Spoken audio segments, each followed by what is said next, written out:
and I'm pissed. And I finally get to I-5, and as soon as I get to I-5 and the road kind of levels out and I'm not going through the hills and the turns and everything like that, the damn fuel gauge goes back up to 3/8 and the light goes off. I'm sorry, 3/8, and the light goes off. Lucky. The gauges in these are on a float, and because there was enough of a tilt at that rest area, and it reads out, this one reads out of the driver's side, so it floated down. So I had plenty of fuel, but again, as only can happen to Sean, I was running out of time. This is my spot. There was a little bit of a tilt. I got the light, and then I had to freeze and paranoid all night. But that's a great learning lesson. Oh, yeah. Because, no, and you can laugh about it now. Ha, ha, ha. Not so damn funny then. But now you know more about your truck, which won't be with you for much longer, will it? It's a Kenworth. Now you're going to Peterbilt? Yeah, Peterbilt 567. I get it Friday. It's 2 years old. It has about 350,000 miles on it. It's a company truck. It's coming from another driver who I know, and I've already talked to him. He said it's in great shape. Everything's running great on it. So that'll be learning curve too, because it's a totally different truck. It's a low rev system, so you're shifting at like 1400, whereas like this Cummins, I'm at 1750 on my RPMs when I'm shifting. Coming up, going down is about 1100. So there's a whole bunch more technology. I was laughing because you were like, oh, the inside of these trucks now are like the inside of your Mercedes. Not mine. I got a 2013. I can't even get my phone to play through the radio speakers. That's how old this truck is. So the other one has like digital stuff all over the place. This still has a green screen like settings bar. Like it's pretty old. She's got almost 750,000 on her, so she's earned her retirement. But yeah, and then I'm going to be going to a 2-year-old Peterbilt that has all the bells and whistles in it. Sleeper's about the same depth. It's a little bit higher. I've seen the inside. It's much more comfortable. So it'll be a fun change. I'm getting a little spoiled probably, but that's all right. Jack in chat said, "At least you're not driving a Freightliner," and I remember you telling me. I don't know how the topic came up. I guess you drove some when you were training, but you have driven Freightliners, and apparently Freightliners don't really have the best reputation. Is what I got from you, if I'm not mistaken. Well, and that was told to me. So one of the trucks I trained on was a Freightliner, and we had a Freightliner and a Volvo, and I was surprised at the stark difference between the two. The Freightliner was real sloppy. It didn't handle really well. And I figured because it's a school training truck. So I was talking to my instructor, and he was like, no. He's like, Freightliners, if you do the maintenance on them regularly and you're on top of it constantly, they're not bad. But if you are an owner-operator and you're a legit owner-operator and you're running 24/7 and you don't have a shop that's right there to take care of everything, I hear it could be a little bit of a nightmare. And not the motors. It's not the motors themselves. So Freightliners usually, I think you get the Detroit or you can get the Cummins put in them as well. But it's everything from kind of the motor back that Freightliner themselves does. There's a lot of electrical problems, a lot of internal electrical problems, etc. They call them freight shakers for a reason because they don't always ride great, I guess. I was driving a short box that was empty, so none of the trucks I drove for school drove great, and then I've been in a flatbed since in a Kenworth. So, but yeah, I've talked to a bunch of guys out here, and they're not exactly thrilled about Freightliner because Freightliner is owned by Daimler, Chrysler, and is it and they really? also own, I didn't know that. I believe so. And it's not even Daimler anymore; it's the Italian company, I think. Whoever owns Fiat owns Fiat them now. Right. FC, Yep. Fiat Chrysler. Yep. And then they also own Western Star, and I guess Western Star has had some issues the last couple of years too, which is a shame because I think the Western Star trucks look gorgeous. But You know, depending on who you talk to, every single truck out here has their own bonuses and setbacks. They all break down, no matter what. All the maintenance in the world, they're going to break down. The running joke, and the guys I work with taught me this, is you could take a truck off the truck lot, drive it through a DOT inspection, and fail. Great. That's just how it is. That's just how they are. I mean, they're all finicky. They all have their own personalities. A big big diesel engine rather, is so finicky. Mine going into seventh low, seventh high, or third, because it's a 13-speed, it does not like that gate, that shift gate. It does not like going into it, and it's not all the time. So all my other gears, I shift at 1700, 1750, right?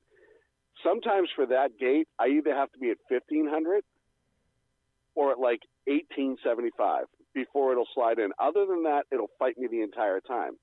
And it's just the personality of the truck. For whatever reason, it decided, I say it all the time, this thing, I call my truck Christine for a reason, from the Stephen King novel. And, you know, that's one of its little, like, weird quirks. But from what I understand, almost every truck has its own little personality.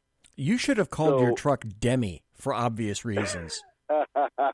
See, that's an inside joke. Let me explain something to everybody.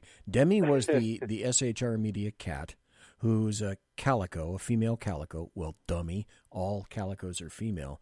But she's the cat from hell. And she can look at you. 5 seconds later, she'll attack your ankle just because, for no reason whatsoever. Yeah. So I thought, God, if this is a whacked out truck, you ought to be naming it Demi, because that cat is crazy.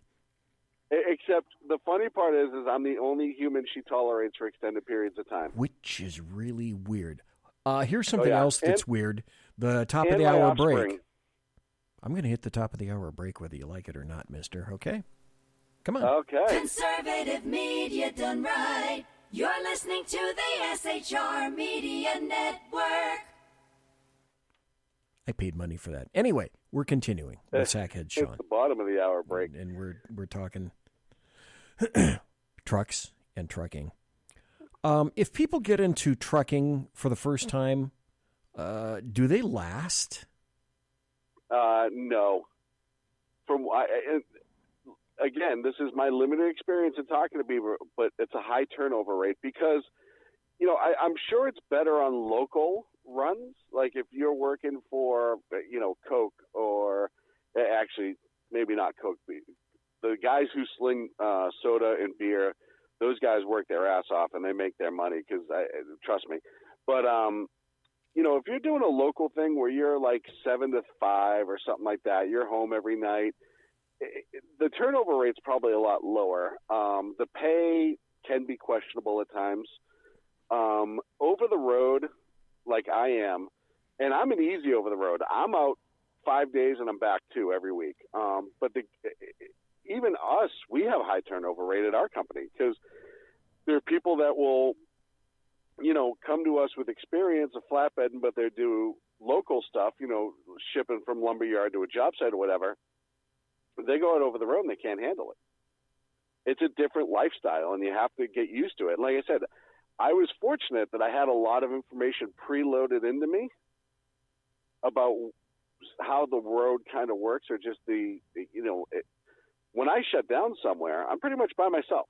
There's no, I have my TV, but you don't go to your shower. You have to put on your shoes to go to the bathroom, jacket sometimes, snow, you don't have the comforts that you have at home being home every single night. You have to find ways to entertain yourself. You have to find ways to be creative. You have to find ways it's why I have Twitter. That's why I do, a couple of little things here and there just to keep my brain occupied. It can get pretty lonely at times. And I think that people really have a hard time with that. Truck stops aren't what they used to be in the 70s. There's not a million of them everywhere, and they're not little mom and pops. There's a few of them, but, they're mostly your big ones: Flying J, TA, Loves. Pilot, Flying J are the same company. TA, Petro are the same company, and then you had Loves. And then you get down to the south. There's a couple other more localized truck stops that are, they maybe own 8 or 9 truck stops, but those are your big ones. And they all have a Denny's, a Subway, or that's really Arby's or something like that. The Petros have their little diner, the Iron Skillet, that's okay. The PTA and Petros have a couple of Denny's here and there. So, it's the same 9 restaurants.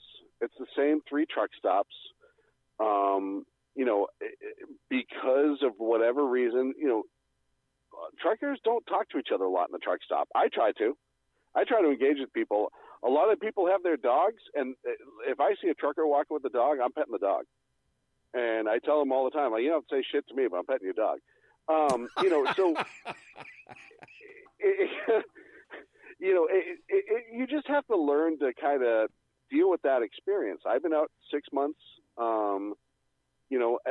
I bring my own food, so I'm in the truck more. I think a lot of guys go in to eat just to go in and eat, just to be out of the truck. Right. But I get out of the truck as soon as I park. Tonight was a little different, but usually, if I park, I get out, I'm checking my truck, I'm checking my load, I'm stretching, I'm walking around the parking lot a little bit. I'll do some calisthenics. I know that may sound funny to a lot of people, but I'll stretch. I'll just get the blood flowing and just kind of get the air going through your lungs. You're sitting in the truck breathing the same truck air all day. I clean my truck three nights a week. I'm on the road 5. I'm cleaning it 3 nights a week just because it's something to do. It's a little bit of activity. I read, you find all these different things that you can get into to try to occupy your time. So I can see a lot of people washing out or maybe going back local or maybe getting away from it completely because, it's a hard, different life than what most people are used to, especially these younger kids living in mom's basement. This is the size of mom's basement, but, mom's not going to bring you meatloaf downstairs when you die in your video game. You have to kind of make it your own and find a way to embrace it, It's a different, unique personality, and I came up with a list of traits that I thought would be beneficial for being a trucker. And then you, Sackhead Sean, tell me if I'm in the ballpark and if there's anything that you think you would want to add. Because sure. I think these are some of the things that a potential truck driver needs to keep himself or herself in the profession. And I've gotten the bulk of these from reading your Twitter feed and the posts that you make. Because unless you begin to analyze and understand what the life of trucking is about, you don't appreciate that these are the traits that you need. So I came up with flexibility. Mm-hmm. This one is huge. Independence. Yes. Working, the ability to work by yourself. Yes, self-management, I think, is enormous. Logistics. Yep. Planning your day. Planning your week. Yes. Yeah, and that all comes down to self-management. Exactly. You have to be self-motivated. Yeah. Because you are an individual that if you want to get the job done, it's like being a detective.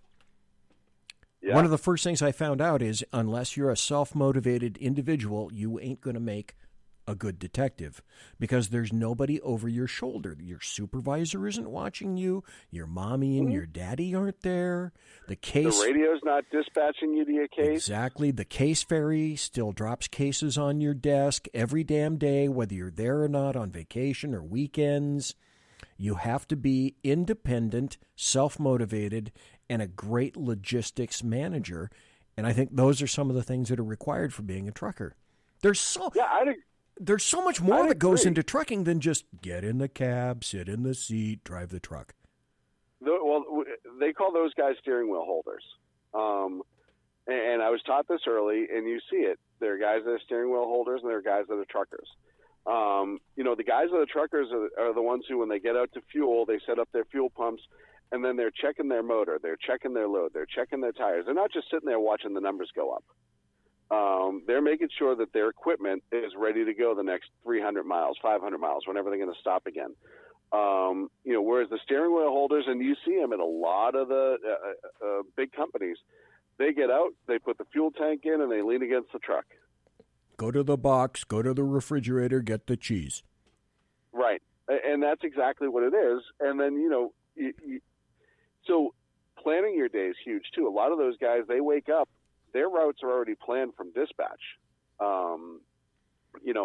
It comes preset, like this is where you're going, this is where you're picking up, this is what time you need to leave, this is what time you need to arrive, and here's the route you're going to take, and you will fuel here. Let me guess, that would be like J.B. Hunt, J.R. England, Swift, yep. All the biggies that have all that crap planned out for you because they're big enough to be able to? Right. And, like I said, with my company, when I first went over the road, I was literally told, here's your truck, here's your fuel card. We'll email you where you're picking up, where you're going, and the load number, what time to be there. And I was like, oh, shit, okay. So everything else I had to figure out on my own. I had to figure out my own mapping. I had to figure out, and you have GPS, but I don't just sit down and punch numbers in the GPS and then go.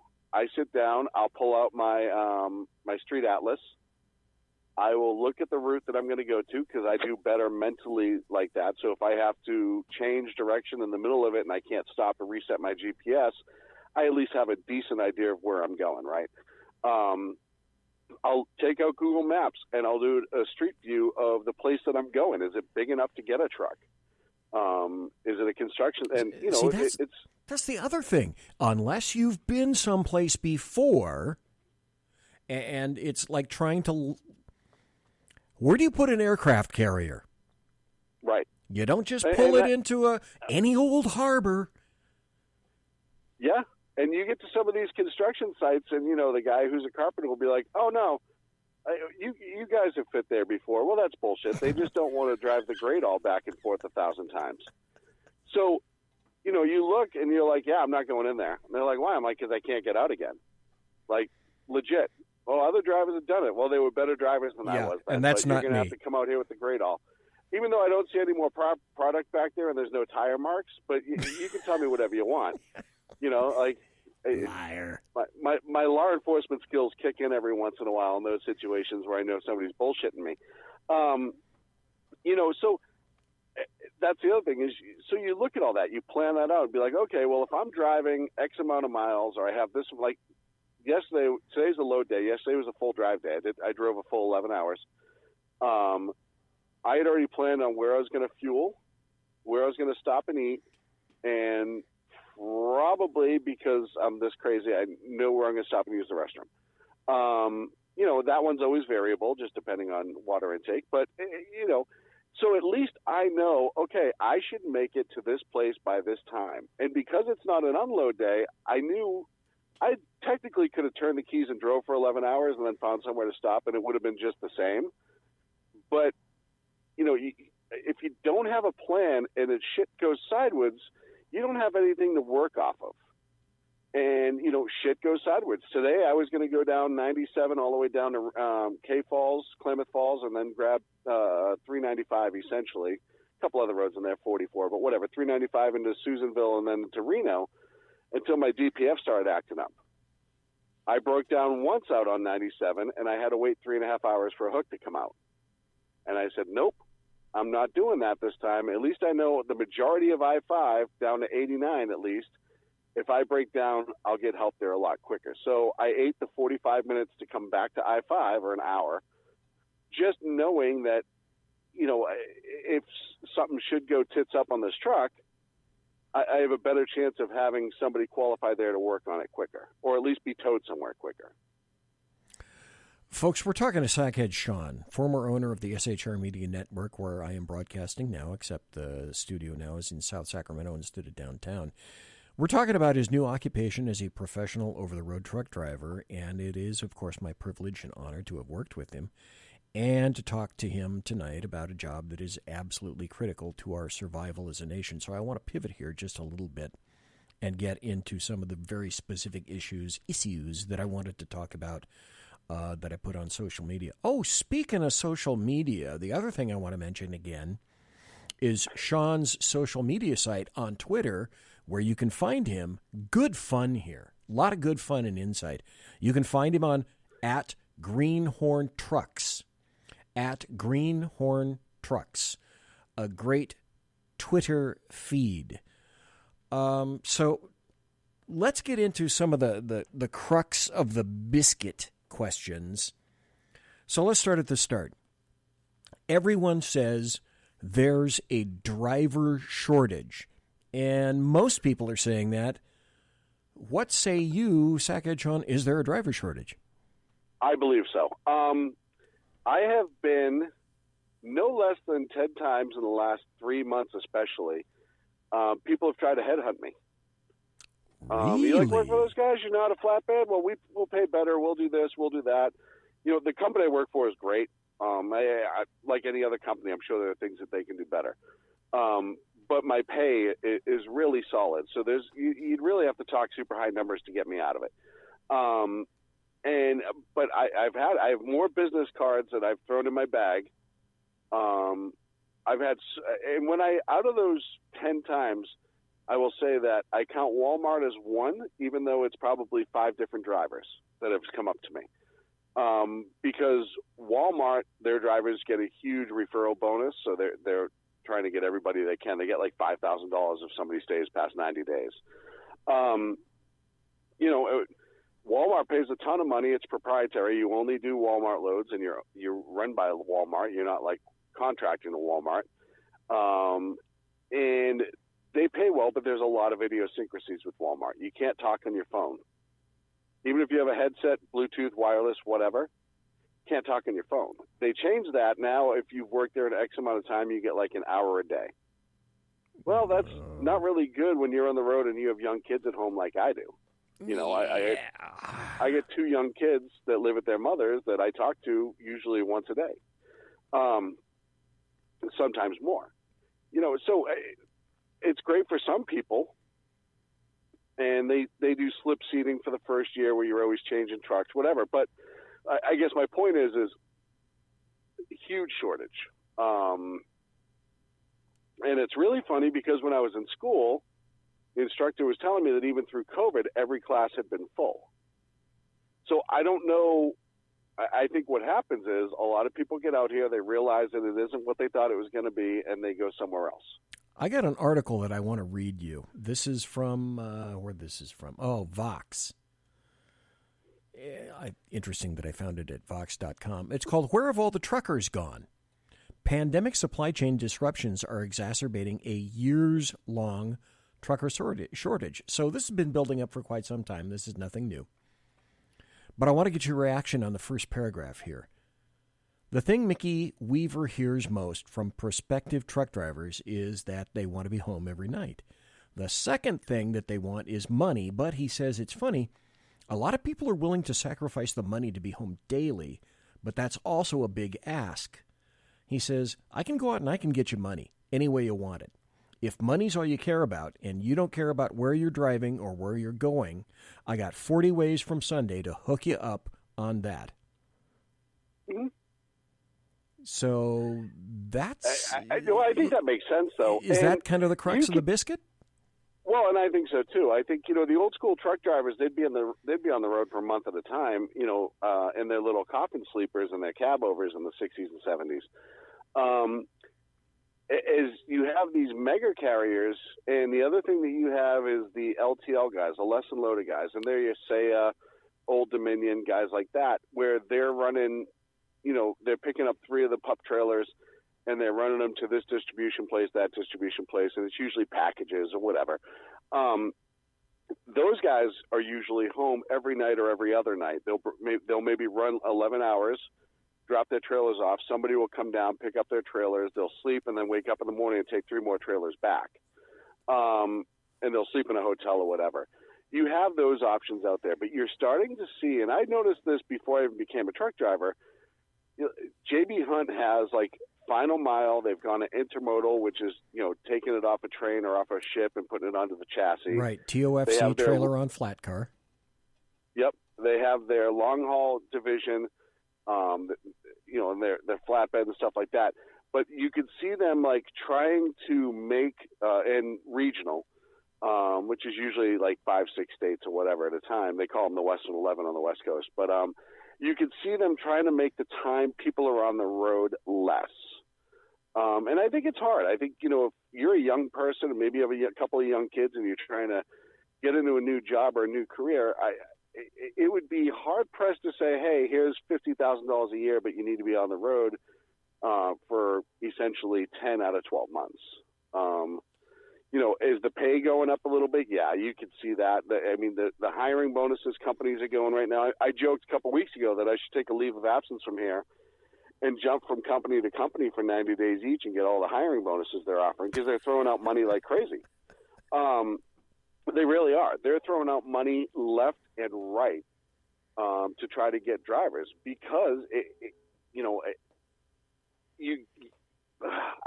we run into the millennial problem, right? You run into the under 30s who want, and I have taken, when I was a manager at the casino, I've taken all these hiring and human resources classes that made you sit through and you wanted to shoot yourself. But one of the things I learned is they did the survey 10 years ago for under 30s and, or just over 20, just out of high school. And like what these kids want for a job. Well, they want recognition. They want a comfortable workspace. They want this. They want that, blah, blah, blah, blah. Well, you're not getting that in the trucking industry. It's one of those careers that your recognition is your paycheck.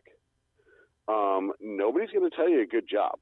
And, you got to think about it. My operations manager, I think he has about 45 guys on the road every day. He can't call everyone after he put a load in the ground and say, hey, good job.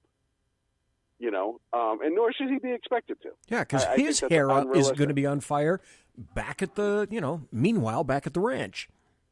Right, and there's been a couple of I've had a couple of real short notice loads where they're like, hey, can you be here in a couple hours? I'll be like, yeah, I can do my damnedest. And I've made it, and, then I'll get a phone call being like, hey, thanks. But, did I need to hey, thanks? Of course it's nice. Everyone likes to be told you did a good job, right? But this isn't the job for that. You don't go to drop off at a lumber yard or pick up at a lumber yard and drop off at a truss company or a construction site, and the foreman comes out patting you on the back saying, hey, that was a really good job the way you pulled in and unstrapped. They don't give a shit, and nor should they, right? My job is to bring the commodity to them. Their job is to offload and build with it. Yep. It's just part of that. But I can see the younger, and I wasn't raised to need praise every 30 seconds. So you see how that younger generation may have a hard time doing a job where, you may not see your manager once for months to even hear from them to say, good job, never mind every day. And then you take the comforts of it. Well, my truck is really comfortable. I have the big purple ass gasket seat cushion, whatever. But I'll tell you right now, right around hour 4 or 5, you start cramping up. Things start cramping up on you. Your body needs to get up and move. I think the experts for cardiovascular is like, every 30 minutes you should get up out of your chair at work and walk around a little bit. Well, I don't have that option. I have a radio that I have to have a Bluetooth speaker to listen to. That's comfortable.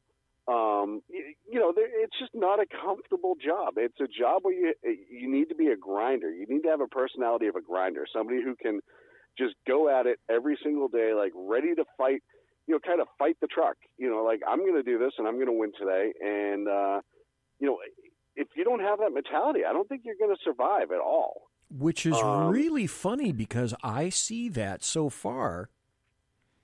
When you start your day on Twitter, you started on Twitter. You say something like, welcome, here I am. It's a new day. I need my coffee. Let's go. Yep. Coffee and then kick the day in the teeth, something like that. Yeah. And that's just my approach. Like, that's really been my kind of mindset for the last year anyhow, is just like, hey, I got to kick everything's ass. Like, I went through a couple of hard months, had a really hard time in life. Things weren't working out great.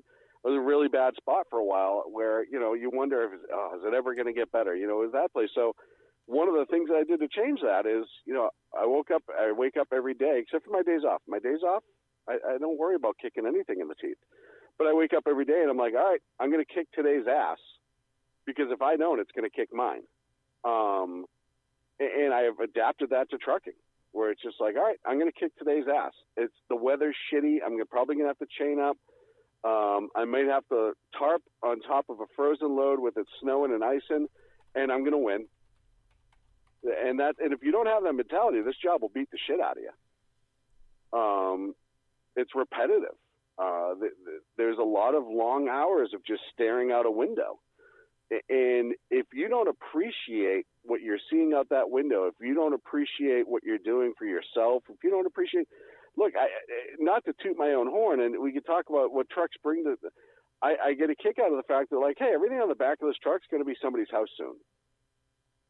You know, I got, 42,000 pounds of lumber on the back of this right now. This is all going to a truss company. This will be somebody's house soon. Like, it's something that I physically can see. And that makes a huge difference to me.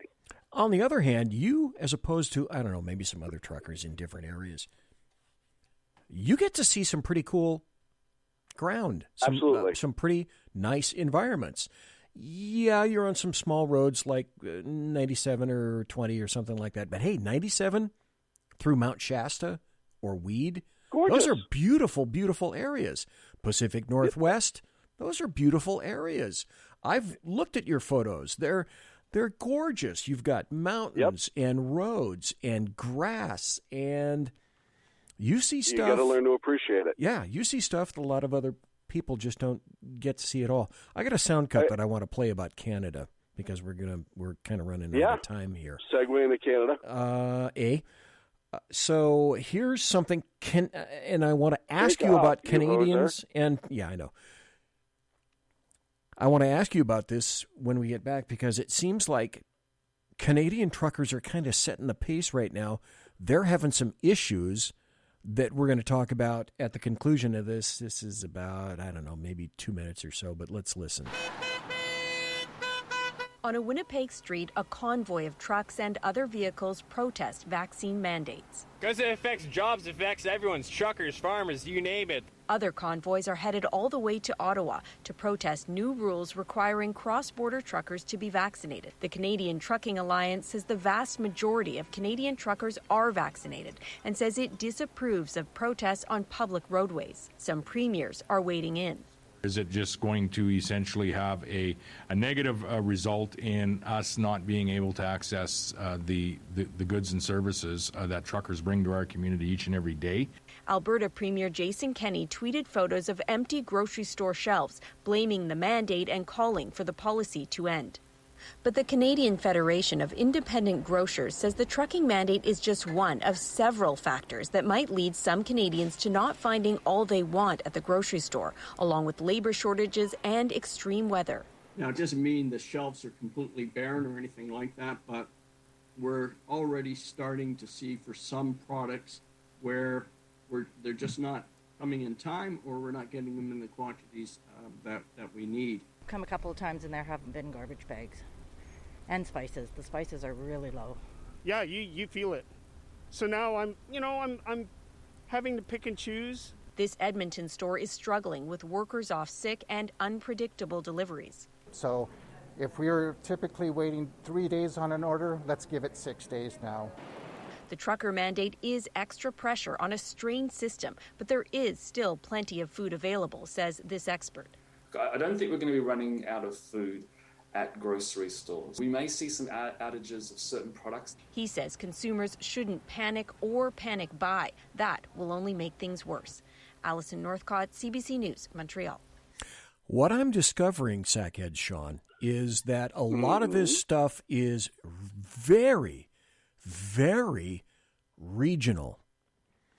And I talk to a lot of people on the East Coast, and some folks, there was some guy on Fox News last night saying, we're completely out of milk. We're completely out of eggs. We don't get trucks coming in. And then people down in Southern California, some other people that I speak to say, our supermarkets are just fine. Well, so it is regional because you got to think about a lot of your product is coming regional when you deal with grocery stuff, right? Your farms are within a couple of 100 miles. Your meat's within a couple of 100, usually, not every single time. I guarantee you, if you go to a grocery store that has a shortage, it's probably not in the tissue paper, or it's probably not in something that's made in a plant that gets dispersed countrywide. So you have to ask yourself what's going on at those farms. Well, those farms, those chicken companies or whatever, they're having a hard time getting workers right now. And they're not producing as much as they used to. So, you know, you look at, you know, not just the farm itself, but where the meat's processed. The meat processing plant, they're having a hard time getting workers. You know, so even if the truck was sitting there loaded, it may be a day longer to finish that same batch of meat as it was a year ago, just because of that. So then you add into the trucking shortage, and there absolutely is. I mean, you look at the ports, you look at all this stuff, there's a need for more truckers, and you have to ask yourself, why is there a need for more truckers? Why are people not flocking to this job like they once did? Well, first of all, I can tell you from talking to a lot of guys here, you know, a lot of the truckers back in the day, you didn't work for mega carriers. You worked for maybe a regional carrier, you know, because everything was regional way back in the 60s, 70s, and 80s, really, until Reagan lifted the length restrictions. But everything was regional. You had your company in the Southwest, or your 5 or 6 companies in the Southwest that distributed through there. You know, there was all this stuff about you couldn't go over certain state lines. There was so many restrictions that weren't universal. So then the mega carriers came in, and because they undercut so much on pricing, the dream back in the day was to become an owner-operator. You own your own truck, make your own money. I right, remember for the that. most part. You bet. That's what everybody was focused on. That's what truckers, I talked to all the older truckers. They're like, yeah, I wanted to be an owner-operator. You know, you work locally and then you save up and get your own truck. Well, the price of trucks have gone through the roof. The price to work on trucks have gone through the roof. Okay, the stop. price to insure trucks have gone through the roof. Stop just for a second. I don't think people appreciate this. Let's say you, Sackhead Sean, want to walk into Peterbilt and buy, I don't know, minimum. You buy a Kenworth or a Peterbilt, both of which, by the way, are made by PACCAR. Yes. One company. But you walk into a showroom, as it were, or a lot. What are you going to pay? At least $150,000 for a brand new truck. You know, you can go down to like $120,000 for a base model or whatever, but you know, it'll probably cost you $150,000. That's just to buy the truck. That's not the trailer. The trailer can be anywhere from another $20,000 to $40,000, $50,000 maybe if you get a reefer. And I might be a little bit off of my numbers. I haven't looked in a little bit. And then you get to insure it. Well, first-year owner-operator, you're looking at $12,000 to insure that thing for the first year, right? You have to paint it or get your lettering onto it. You have to get all your preventative maintenance stuff done. You have to make sure you have all of your the big costs in order to get your carrier number. You know, you're looking at $4,000. You have to get your IFTA done, your interstate fuel tag. So every state that you drive through is getting paid some percentage of tax, no matter where you gas up or fuel up. You know, there's so many things in the way of it now, and now you look at the cost of fuel, trying to find parts. When I broke down with the starter a couple months ago, we were told, hey, I might be able to get you started by tomorrow or next week. And the tow truck driver that told me said, hey, I just did a starter job a couple days ago, and that guy's still waiting. So is that true? You can't get parts? Parts are difficult to get? Parts are very, very difficult to get. This truck that I'm in right now, it's a Kenworth T660. It will be cannibalized starting Friday when I get back with it, because we have other newer T660s that parts on this will match. But because they can't get parts, because of the microchip problems for the most part, but also for the labor problems. A lot of these factories can't get people to make parts. So this will be cannibalized for every good part that can be pulled off of it and scrapped. And we have 2 newer trucks within the last 6 months that are sitting in a dealer waiting for wire harnesses, because the wire harnesses should be a big deal, right? A couple days, maybe get it back. No, the parts are so back ordered that we're told we don't know when they'll be in. And those guys are driving spare trucks right now. Because these do break down. Like I said, it can be brand new. You drive it out a lot and it can have a problem. There's so many working components. There's so much torque on this There's just so much that can go wrong with these. And under normal circumstances, it's an accepted part of life, right? You could break down 3 times in a week. You just have to kind of suck it up. But that's another thing, that if you want to be an owner-operator, you have to have a nest egg of money for those first couple months till all the money starts rolling in. Not all the money, but the money starts rolling in. And then you need to understand that out of all the money that you're grossing, if you're grossing $275,000 a year, it sounds amazing, right? Well, you're probably only going to take home $100,000 of that, because the rest of it's going to taxes, fuel, and the truck. And when I say to the truck, parts, preventative maintenance, tires, insurance, fuel, I'll say fuel again, fuel a third time, fuel a fourth time. So, you're not, these guys are like, you see all these people like, oh, hey, that guy has a really nice truck, he must make a lot of money. And it's like, no, he works really hard, and all of his extra money goes into that truck. He's probably making not nearly as much for himself, because it's not. I mean, back in the day, I can remember a friend of the family who taught me how to drive. He was an owner-operator, and he was pretty well off in comparison. He was upper middle class, had a really nice house, had a really nice car. This was back before brokers were what they are today. That's the other thing is, nobody calls my trucking company and says, hey, I want to ship lumber. They call a broker, and we bid on that price, and then we get the load. Well, those brokers are taking a cut of that money for themselves. And then what happens in a bidding system like that is everything gets undercut, right? Hey, we'll do it for $550. Well, we'll do it for $450. And these mega carriers will do it for pennies on the dollar because they can, because they'll make as much money running 1,000 trucks at a dollar a piece than one truck at $1,000, right? So they can afford to do it. So all of that makes it really hard to be independent and start as an owner-operator. Now, is it impossible? No. And guys do it all the time. But to be successful, you have to have a business plan. You have to understand costs. You have to understand what you're willing to give up financially. How much goes into the truck? I read a survey a couple years ago, first-time owner-operators.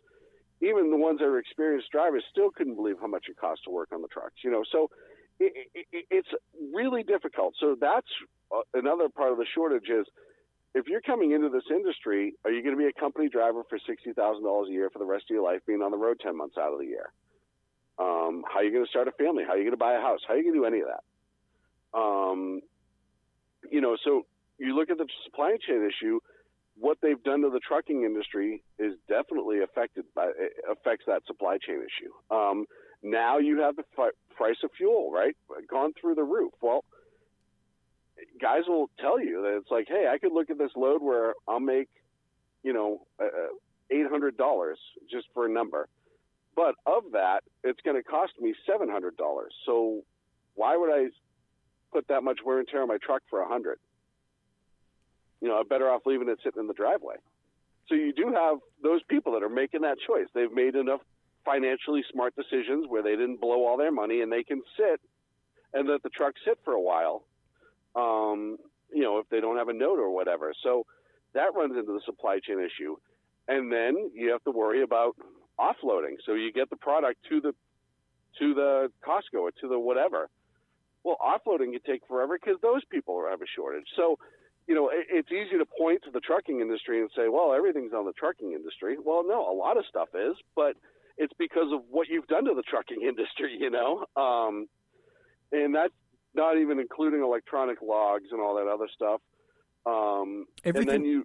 Everything dovetails. Everything dovetails. This is the perfect storm for what I call the Great Reset. That's a story for another day. Well, and like you said, I've seen people be like, well, you can ship by trains. That's great, but you can't pull a train cart up to a Save Mart. No. It has to come off that train. It has to go onto a truck, and it has to go there. So that's another big issue is you run into the ports. I don't know how those folks run the ports. And I mean the drivers, how they do that job. It's brutal. It's miserable. You could spend your whole day there and get one container coming out and make X amount of dollars, like shit money. Excuse me.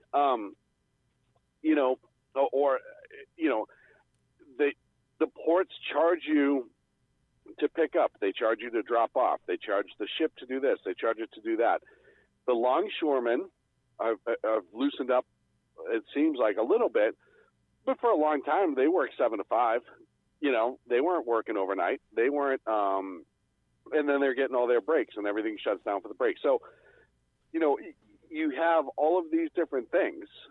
And they'll tell you, and I always tell everyone this, if you go on, there's Flight Aware for planes, but there's another one for ships where you can track all the ships off the coast. Right. And if you go... You showed me that, as a matter of fact, and I can't think of what the hell it is. Well, and L.A. and a couple other ports have pointed and be like, look, there's not as many ships waiting to dock right off the coast. Well, you go another 30 miles off the shore, and there they are. There they are. Exactly. Yeah, they just moved them back. It's propaganda. They want it to look good that they're actually making a difference. That's a Pete Buttigieg thing right there. Yep. And then the other issue that you have is, all these other countries that we get stuff from are having labor issues and issues in their ports. I think Vietnam, I don't know if they still did this, but as of like last month, if one person tested positive, they closed for 24 hours. So, you're not getting product in as quickly that way. So there's more than just a trucker shortage that's an issue. Is the trucker shortage a big deal? Yeah. Why? Because, you have these mega carriers out there. And look, I'm a huge capitalist, right? I think anyone that can make money should make money however they can. But it's hard to jump in on that. What all those mega carriers did back in the day is once they started forming is you didn't have as many brokers back in the day from what I've learned from talking to a lot of guys. What happened is a lot of these little regional truck companies just had these contracts, right? With this lumber company or this grocery store, whatever. They had the contract to pick this up, drop that off, or whatever. You run manure for this one farm. That's all you do, but that was your contract. And what happened was these mega carriers started buying up all those smaller companies when they were forming and buying out their contracts and taking over the contracts and putting, buying those companies out and then doing it for a lot cheaper, which is why, Swift and a lot of these other companies can pay trash money to their drivers because they're doing it for cheaper. And I think what you're seeing happening now is I think it's starting to reset. And I wasn't around during that. I'm just going off the history that I've read and what I've learned. You're seeing it start to pendulum swing back a little bit more. They're starting to offer more money. They're starting to offer more benefits. Hey, and, a lot of the mega carriers were brutal for, you were supposed to be out on the road for 20 days and home for 3, and you're out for, 29, and they're trying to get you back after 2. And that was burning a lot of people out. Now they're like, well, we're going to give you 5 days at home or 6 days at home, or we'll pay you to be home. The pendulum's starting to swing because the industry got so bad where people are like, well, why the hell would I want to do that? Which is why, I talk to people all the time. They're like, well, I was thinking about going to a mega carrier and getting my license. And I'm like, well, they own you for the first year. If you get your license through one of those companies, you sign a contract saying you'll work for them for a year. So get ready to suck that up. Or you can, take out the loan yourself or get a scholarship and go to trucking school and just have the money and have better options. Because there are companies like mine all over the place. This was a mom and pop company. It's a little bit bigger than a mom and pop company now, but it's locally owned. There's 7 people in the office, that run it. They know all of the customers for the most part really well. We do a lot of contracted work versus brokered work. So, we're getting a pretty decent fair price. And they have good benefits. They take care of the drivers. Like anything else, there's absolutely things they could fix. But talking to a lot of other people, I'm pretty far ahead of the game so far. The trucking industry was forced to this through these mega carriers, who, by the way, the mega carriers are the ones when you see an FMCSA rule come out, the Federal Motor Carrier Association or the DOT, they're the ones who lobby for that change because it benefits them. The biggest one right now is 18-year-old. You can get a CDL if you're 18, but you can't leave the state that you have your license in, right? You can't drive over state lines in a semi or whatever class vehicle. That's the law. It's intrastate driving only. That's what I had when I was 19, never left the state of Massachusetts. They're trying to change it now that at 18, kids can cross state lines and drive like a regular. And they're doing this pilot program through a couple of the mega carriers where, it's going to be less hours. It's going to be an automatic only, which is the stupidest thing in the world. Like, that makes a difference. I know why they're doing this, because nobody knows how to drive a stick. But, and they're trying to run this pilot program.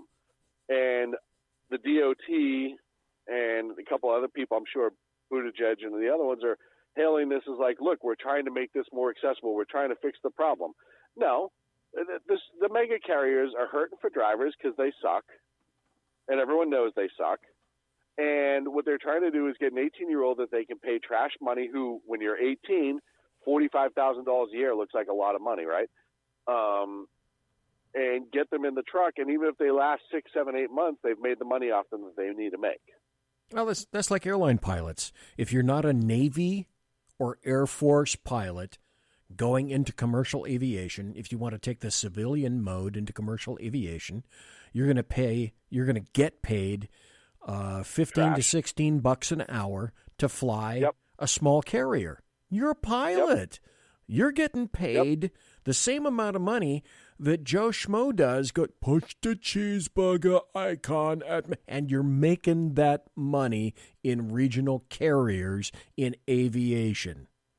Yep, and that's why they have to have these flop houses where 50 of them throw in $25 a month to sleep at. They still have to get there from where they're going. I had a friend of mine who did regional for a long time before he got on with FedEx, and it was hard. I mean, he had a goal. He wanted to go to FedEx. That's where his dad was a pilot, DC-10, or MD-11, sorry, MD-11. And that's where he wanted to be, but he had to go through all of these small companies first, Piedmont and guys like that, where they were getting paid trash money. And there were sometimes, even as a regional guy, he would have to leave 36 hours before his flight and take jump seats all over the place to finally get to where he was going, and then fly after not sleeping for 36 hours. Well, he's sleeping on the plane and sleeping here and sleeping there, but he wasn't like in a hotel. So it's that same thing where,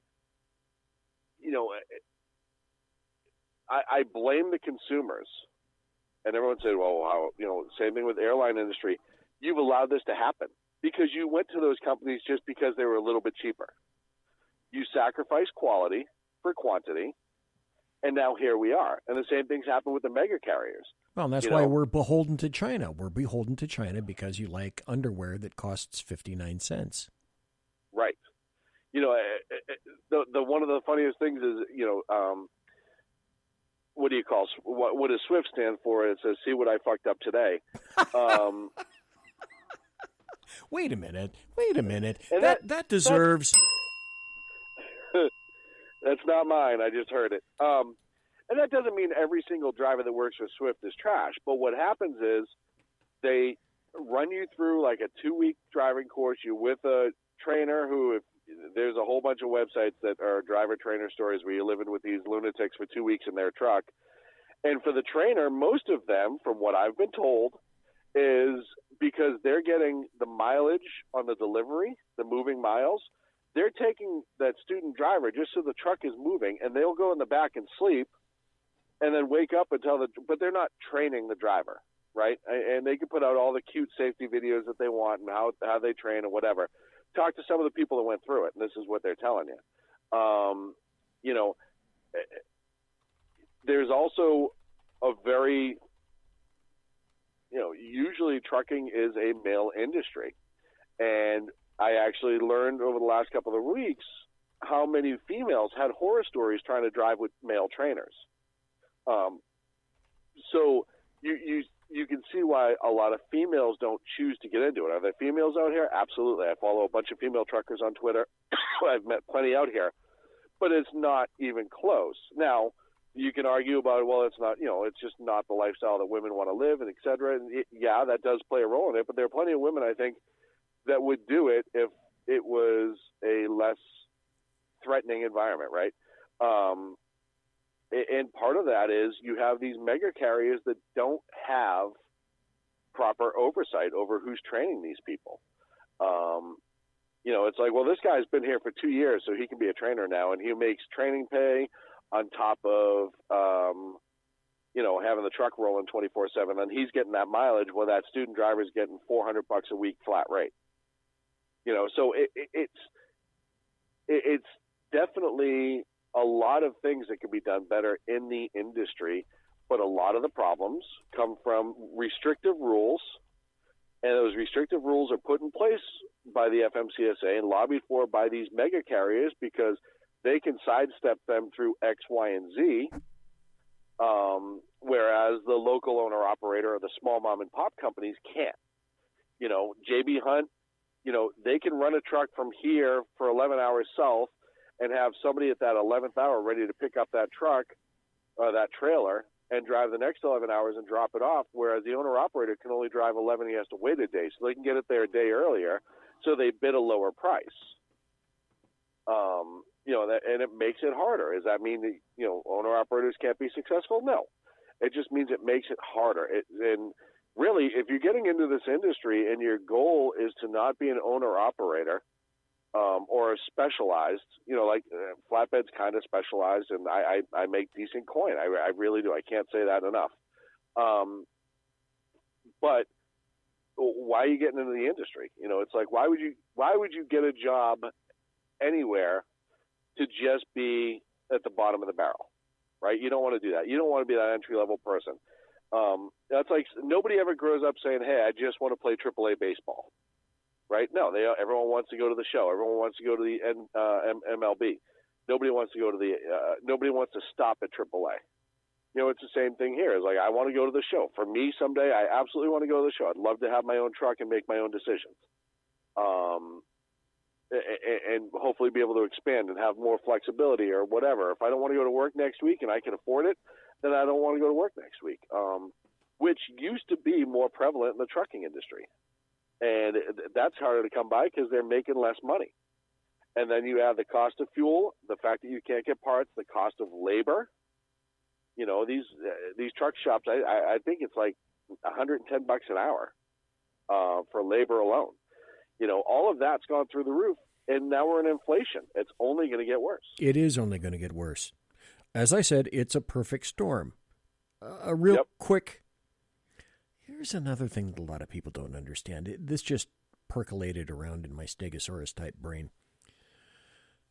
Leftists are trying to get rid of the diesel engine. If you get rid of the diesel engine, you get rid of transportation. Here's why. Here's what a lot of people don't realize. Ships crossing massive oceans are diesel electric. Yep. Locomotives, which are the first major mode of transportation from ports, are diesel electric. Yep. Then you get to the smaller distributors, but major trucking, and they're diesel electric. Then you get to the small distributors, like an Amazon van and whatnot. They can be whatever the hell they are. The diesel engine rules transportation right now because of its ability to create prodigious amounts of torque. Well, and so you said that trucks are diesel electric. They're not. They're straight diesel. And I don't think you meant to say that. But No. That's right. To clarify that. You're right. Ships and locomotives. Right. And here's the thing, too, about diesel. Back in the day, diesel itself used to be the cheapest fuel that you could get. Oh, God, yeah. Because it doesn't take a lot of refinement. Through the course of the years, you've had the amount of efficiency in diesel engines go through the roof, and they're getting better. The thing that's setting diesel back right now are these damn DPF filters and their the after emissions filters. Because they were one of those things that were forced out there. All the trucks you should start making the trucks with these, and you can only make the trucks with these. Well, it's like, do you remember when Clinton said we have to start focusing on hybrid electric vehicles and low emissions vehicles and put a mandate on automakers, right? And then all of a sudden, all the automakers started filing bankruptcy because they lost millions and millions and millions of dollars trying to meet the efficiency standards that scientifically weren't possible. And there was other things. There was the crash, and I get all that. But cafe the ratings. the amount of money that the car makers were forced to dump into a technology that wasn't ready, that's the DPF system. It's the same thing. And the amount of issues and problems that go into that DPF filter, it's mind-boggling. And from what I understand, and I don't know if this is true, but I've been told that DPF and DEF itself has been outlawed in Europe because of its cancerous properties. And all it does is it filters out the color in the exhaust. It doesn't stop the exhaust from coming out. That's a misnomer. So, again, it's jerking people off. Right. Because I'll tell you right now, if I go put my nose next to the stacks when my truck's running, guess what? I'm going to get carbon dioxide in my face, monoxide. It doesn't change. Diesel engines are more efficient for the job that they're doing. They last forever. That's the other thing too, is these engines can go millions of miles as long because you can overhaul them. You pull them out of the truck, you pull out the cylinder liners, you put in new cylinder liners, rings, a whole bunch of other things. And that truck's ready to go. Well, you got to think about it. That's not an engine that's going to end up in the junkyard or having to get melted down. So it is so much more recyclable. You can recycle these engines. And they last forever. Like I said, millions of miles. You're not going to get that out of other stuff. The idea of electric trucks, and I'm all for like Tesla making money, and I like Elon Musk, and whatever he wants to make, if people want to buy it, I'm all for it because I believe in I believe in the free market. The trade-off to that is that electric truck. How far can it go? And where are those batteries and parts and all that other stuff being made? And the kids still mining the cobalt for those batteries. Sure what's the trade-off?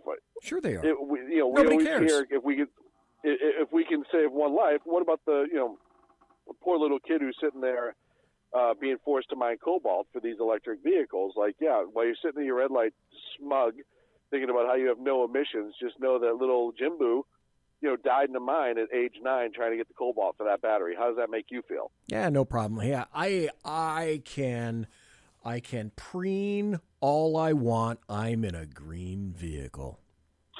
Right. It's out of sight, out of mind. It's all about being sanctimonious is really what it is.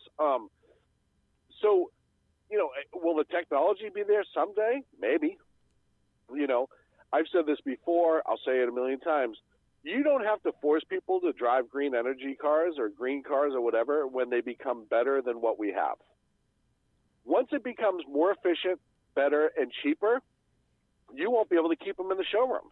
No, Same thing with the trucks. That's exactly true. Jack in chat we're going to have to wrap this up because I know you got to go Betty bye. Jack in chat made a very interesting point. He said Japanese and European diesel engines are getting similar low emissions ratings without DEF DPF systems. Yep. I've heard that, and the efficiency of the engine itself is ever evolving. You look at the efficiency now compared to 25 years ago, even. You have some trucks out there on the road right now getting 8-9 miles to the gallon, which people would be like, "That's nothing." Well, no, it's a lot when you're pulling 80,000 pounds or more. It's incredible, actually, up a hill. And some of them are getting higher now, from what I understand. So you have to look at the trade-off for that, right? Do you want shit on your shelves? I guarantee you, just knowing how everybody in this world works, if you can pour water into a gas tank or a fuel tank on a diesel truck or a truck and have that be more efficient than diesel, guess what? People will flock to that shit. As much as like I love diesel and I love the diesel engines and a lot of these guys are diesel heads and all that other stuff, great. But when you're the business owner and you have to make the financial decision, hey, will the durability in that engine keep up with the diesel? Yeah. And what do we fuel it with? Unicorn farts. Great. Give me 1,000. Yep. That's what's going to happen.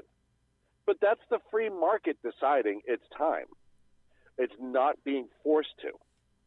And that's how everything should work. And it comes back to free market yet again. And, you'll then, eventually diesel engines will be a thing of the past. I totally understand that. I probably won't be alive for it. I'll tell you that right now. It's like self-driving trucks.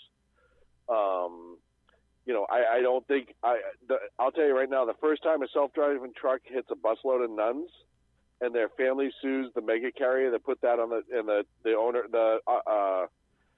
the company making it goes, hey, you signed the form saying that it's all your responsibility. Sorry. You watch how quickly self-driving trucks leave the road. Because I can tell you right now, there's a million different decisions that need to be made while you're driving a truck that a computer's just not going to make because there's too many variables. And, it may be okay with the little smart car that, like a Tesla that can stop in 100 feet or that can swerve around something or will only take out one other car, maybe two. The accident in Colorado and other semi. Look at the snow down in I-10 and or the ice last year in Texas. I think it was I-10. All those crashes that were coming with the snow and the ice, and you had semis just taking out 40, 50 cars because you're 40 tons going 50 miles an hour, 60 miles an hour, 70 miles an hour.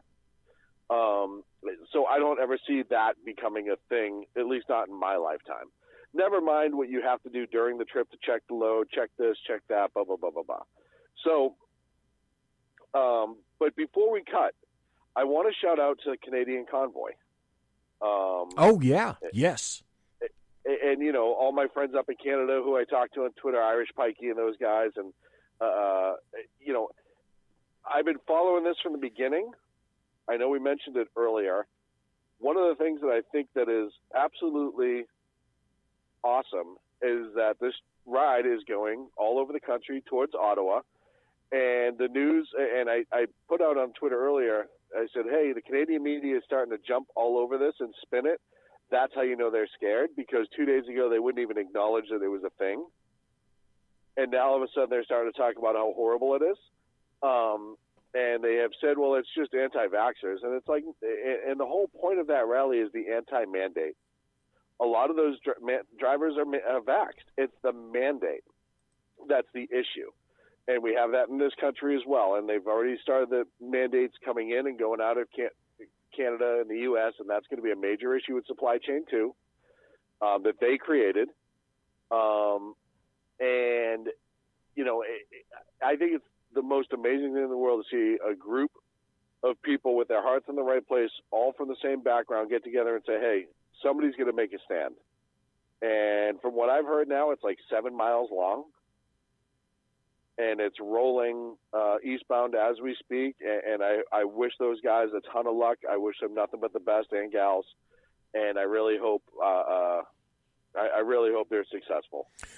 One observation, one final question for you, Sackhead Sean. I'm looking at a meme right now, which I believe is truthful and may be an underestimation at this point.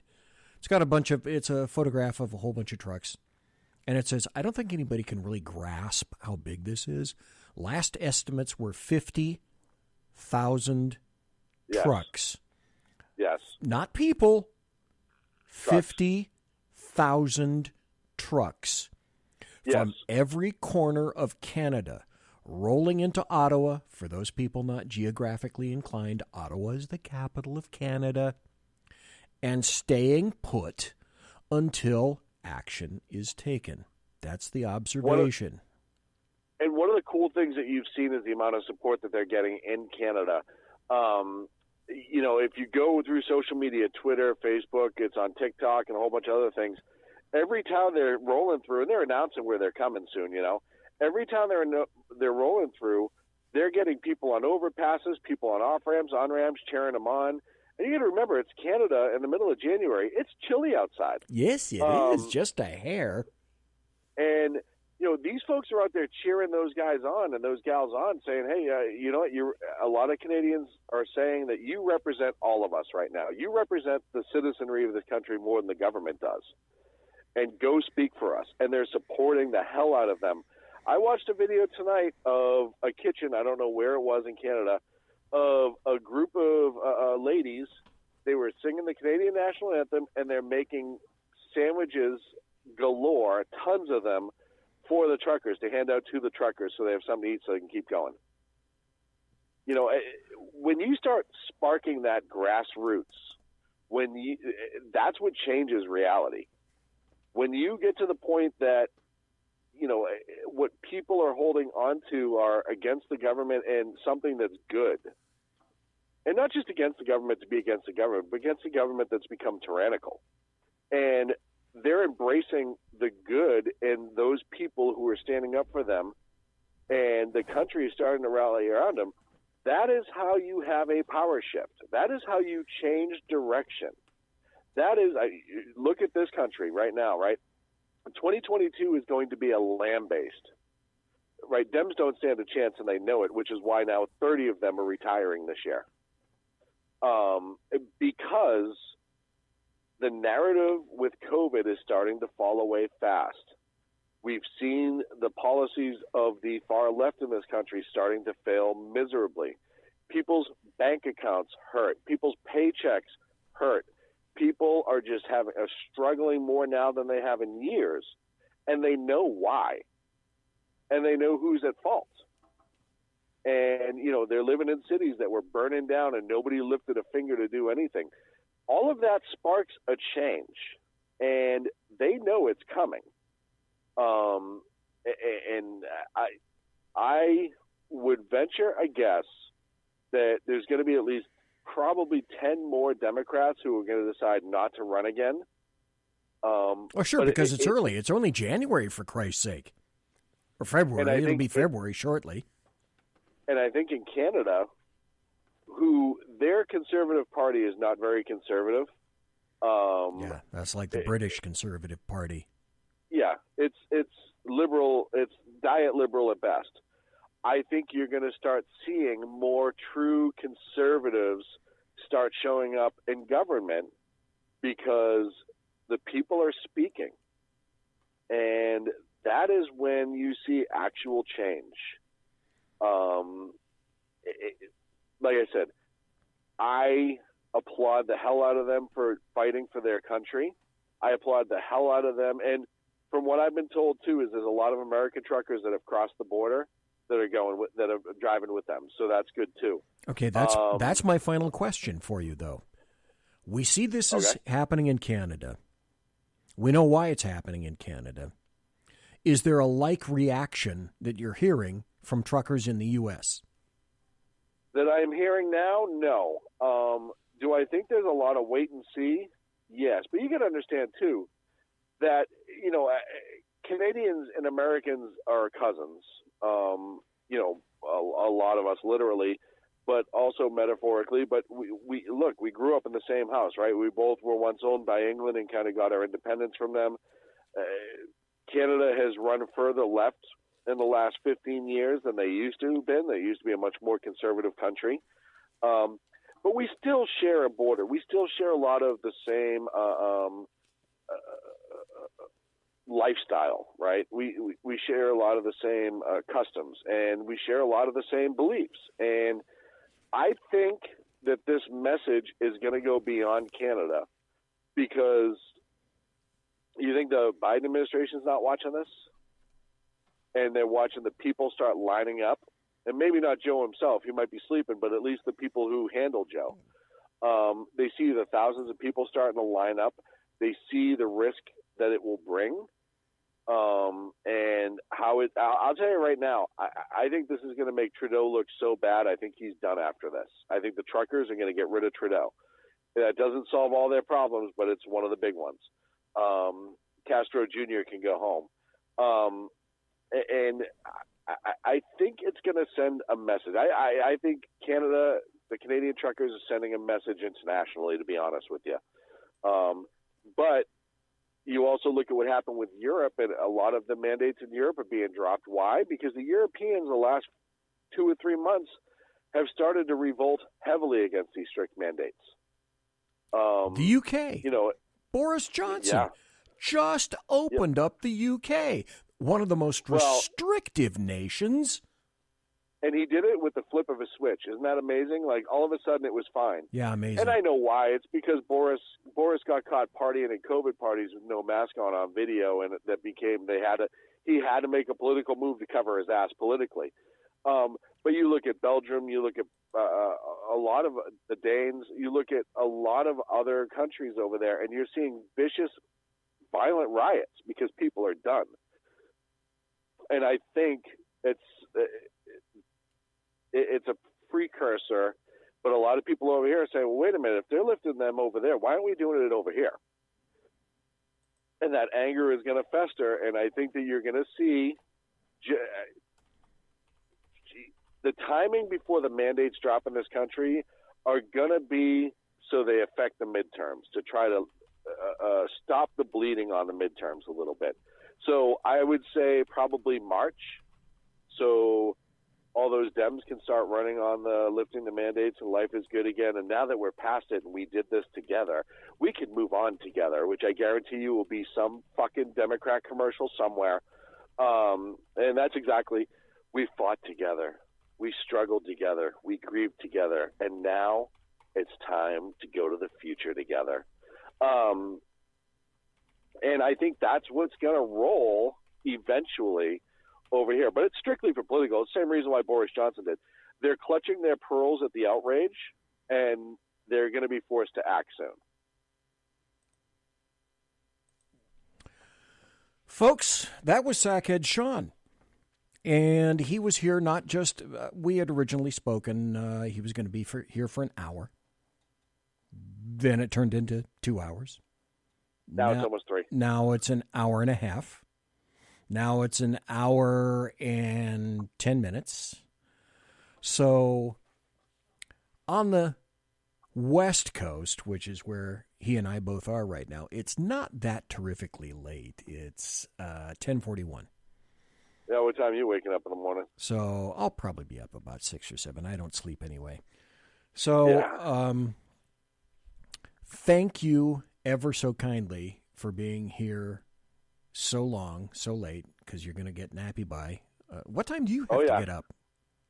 I will be answering the bell at about 4:15 a.m. Holy crap, go to bed. Yeah, well, I'm working on it. Hey, it was a pleasure. It was a ton of fun. It's always fun, and I still owe you lunch.